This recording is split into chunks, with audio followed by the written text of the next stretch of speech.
നമസ്കാരം മാഡം. നമസ്കാരം.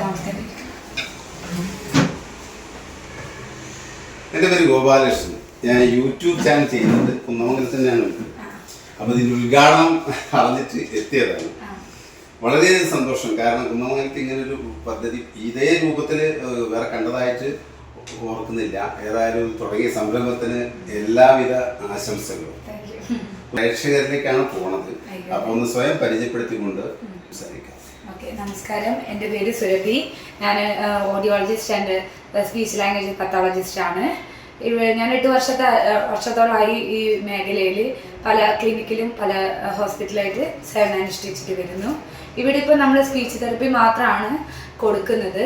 അതിൽ കേൾവിക്കുറവുള്ള കുട്ടികൾക്കും പിന്നെ ക്ലാരിറ്റി ഇഷ്യൂ ആയിട്ട് വരുന്ന ഇപ്പം ചില അക്ഷരങ്ങൾ മാത്രം വ്യക്തത കുറവുള്ള കുട്ടികൾക്കും നമ്മൾ സ്പീച്ച് തെറപ്പി കൊടുക്കുന്നുണ്ട്. പിന്നെ നിങ്ങൾക്കറിയാം, ഓട്ടിസം ഇപ്പോൾ കൂടുതലായിട്ട് കണ്ടുവരുന്നതാണ് ഇപ്പോഴത്തെ ഒരു ജനറേഷനിൽ.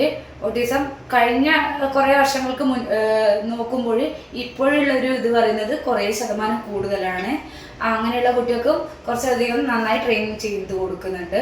അല്ലാതെ നമ്മൾ വിക്ക്, പിന്നെ നാവിന് കെട്ട്, അങ്ങനെയുള്ള എല്ലാ തരത്തിലുള്ള സംസാരം, ഭാഷ സംബന്ധമായിട്ടുള്ള എല്ലാ പ്രശ്നങ്ങളും വേറൊന്നുമില്ല. നമ്മളിപ്പം ജനിക്കുമ്പോൾ തന്നെ ഉണ്ടാവുന്ന അസുഖങ്ങൾ എന്നല്ലേ ഉദ്ദേശിക്കുന്നത്?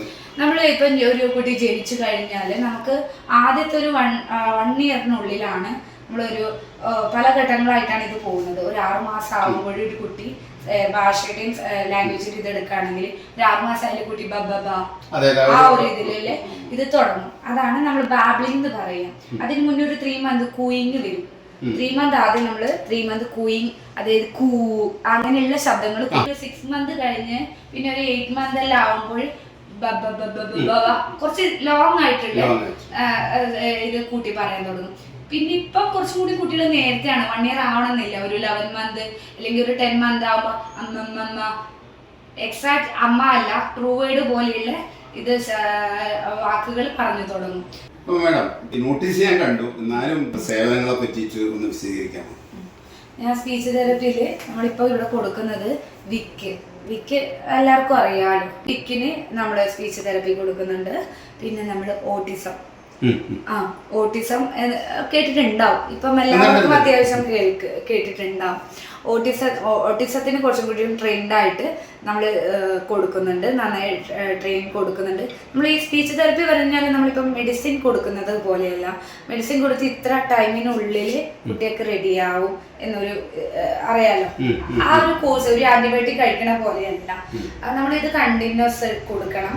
സ്പീച്ച് തെറപ്പി പറയുന്നത് നമ്മൾ പാരന്റിന്റെയും തെറപ്പിസ്റ്റിന്റെയും ഒരുപോലെ പോയാൽ മാത്രമേ നമുക്ക് അതിനുള്ള ഒരു ബെനിഫിറ്റ് ഉണ്ടാവുള്ളൂ. പിന്നെ നമ്മൾ കേൾവിക്കുറവുള്ള കുട്ടികൾക്ക് കേൾവിക്കുറവ് കാരണം സംസാരം കുറച്ച് ക്ലാരിറ്റിയും എല്ലാതെയും വരും. നമ്മള് കേട്ടാൽ മാത്രല്ലേ നമ്മള് ചുറ്റുവട്ടത്തുനിന്ന് ഭാഷ എല്ലാ കാര്യങ്ങളും കേട്ടിട്ടാണല്ലോ നമ്മൾ വളരെ നല്ല ബന്ധമുണ്ട്. അത് കണ്ടുപിടിക്കാൻ ചിലപ്പോൾ സമയം വൈകും. ഇപ്പൊ അതിനുള്ള സ്ക്രീനിങ് ഒക്കെ ഉണ്ട്. നമ്മള് ന്യൂബോൺ ഹിയറിംഗ് സ്ക്രീനിങ് ഉണ്ട്. അതിപ്പോ എല്ലാ ഹോസ്പിറ്റലിലും കമ്പൽസറി ആയിട്ട് ചെയ്തു വരുന്നുണ്ട്. ഒരു 45 ഡിസ്ചാർജ് ആവുന്നതിന് മുന്നേ തന്നെ നമ്മൾ ഹിയറിംഗ് സ്ക്രീനിങ് ചെയ്യുന്നുണ്ട്. അത് കഴിഞ്ഞ് റഫർ ആയിട്ടുള്ള കുട്ടീനെ നമ്മൾ വീണ്ടും 45 ഡേയ്സ് കഴിഞ്ഞിട്ട് സ്ക്രീൻ ചെയ്യുന്നുണ്ട്. അത് കഴിഞ്ഞ് അതിലും റഫർ ആണെങ്കിൽ നമുക്കൊരു ABR പറഞ്ഞൊരു ടെസ്റ്റ് ഉണ്ട്.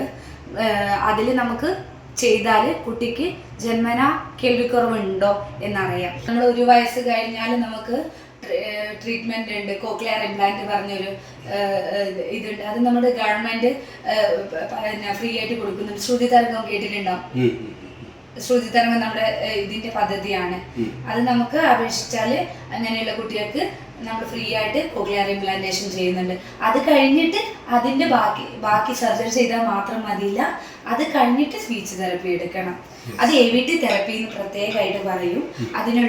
അത് പ്രത്യേക തരം അപ്രോച്ച്, ഒരു തെറപ്പി അപ്രോച്ചാണ്. അതും ഇവിടുന്ന് കൊടുക്കുന്നുണ്ട്. കണ്ടിന്യൂസ് ട്രീറ്റ്മെന്റ് അങ്ങനെ ആകുമ്പോഴേ കിട്ടുള്ളൂ. ഇതിപ്പോ നമുക്ക് ഈ നേരത്തെ പറഞ്ഞല്ലോ കേൾവിക്കുറവുള്ളത്, ആ കുട്ടികൾക്ക് ഈ സർജറി കഴിഞ്ഞിട്ട് 1 ഇയർ AVT തെറപ്പി കൊടുക്കണം. അല്ലാതെ ഇത് മാത്രം വെച്ചുകൊണ്ട് ഒരു മെഷീൻ വെച്ചുകൊണ്ട് കുട്ടി കേൾക്കില്ല.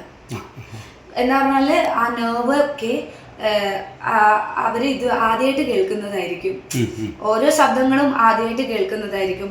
അതില് നമ്മള് ആ ഉള്ളിൽ വെച്ച മെഷീൻ വെച്ച് കൊണ്ട് തന്നെ ആ കുട്ടീനെ കേൾപ്പിക്കുന്ന രീതിയിലുള്ള ഒരു തെറപ്പി മെത്തേഡാണ് AVT എന്ന് പറയുന്നത്. ആ AVT തെറപ്പി.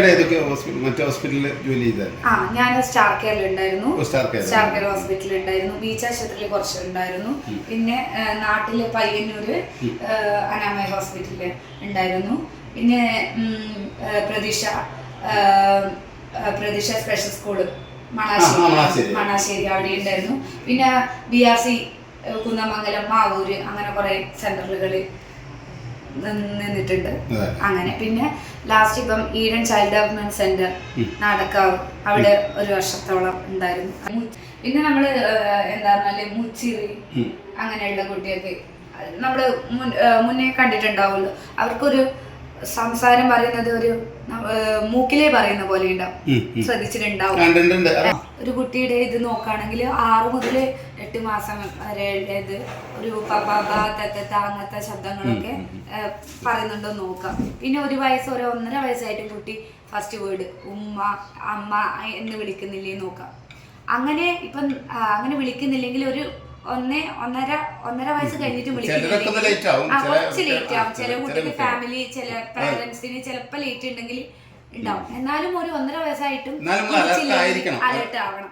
ഒരു 4 വയസ്സ് വരെ വെയിറ്റ് ചെയ്യേണ്ട കാര്യമില്ല. ഇനി 3 വയസ്സായിട്ടും അതുവരെ വെയിറ്റ് ചെയ്യേണ്ട കാര്യമില്ല. നിങ്ങൾക്ക് ഇവിടത്തേക്ക് വരാം. ഇവിടെ സ്ക്രീൻ ചെയ്യേണ്ടതുണ്ട്. സ്ക്രീൻ ചെയ്ത് കഴിഞ്ഞിട്ട് നിങ്ങൾക്കിപ്പം അതിനുള്ള കാര്യങ്ങളൊക്കെ പറഞ്ഞു തന്നിട്ട് തെറപ്പി സ്റ്റാർട്ട് ചെയ്യണമെന്നില്ല.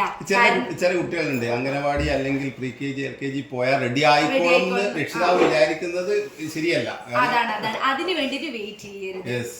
നമ്മുടെ അടുത്തേക്ക് വരിക. പിന്നെ ഇപ്പൊ അംഗനവാടി പോയാൽ റെഡി ആവും എന്ന ഒരു ഡൗട്ടും കൊണ്ട് നിങ്ങൾ നിൽക്കേണ്ട കാര്യമില്ല. ഡയറക്റ്റ് ഇങ്ങോട്ടേക്ക് വരാം. അതൊന്ന് നേരത്തെ ഏർലി ഐഡന്റിഫിക്കേഷൻ ഈസ് ഇമ്പോർട്ടന്റ്. അതാണ് എത്ര നേരത്തെ നമുക്ക് കുട്ടീനെ കൊണ്ടുവരാം. അതിനനുസരിച്ച് ഓരോ പ്രായത്തിനനുസരിച്ചുള്ള കറക്റ്റായിട്ട് പോകുന്നുണ്ടോ നോക്കി നമുക്ക് അതിനനുസരിച്ചുള്ള കാര്യങ്ങൾ ചെയ്യാൻ പറ്റുന്നതാണ്. അപ്പോൾ ഏതാണ്ട് അവസാനിപ്പിക്കാൻ തോന്നുന്നു. പക്ഷേ സംശയങ്ങൾ കഴിഞ്ഞിട്ടുണ്ടാവുന്ന പ്രതീക്ഷിക്കുന്നത്. ഇല്ലെങ്കിൽ ഇതാ പ്രതീക്ഷ എന്നുള്ള സ്ഥാപനം കുന്നമംഗലം മുറിയനാലിലുണ്ട്. മാഡം വളരെ സേവന സന്നദ്ധയായിട്ടുള്ളുണ്ട്. ഓക്കെ.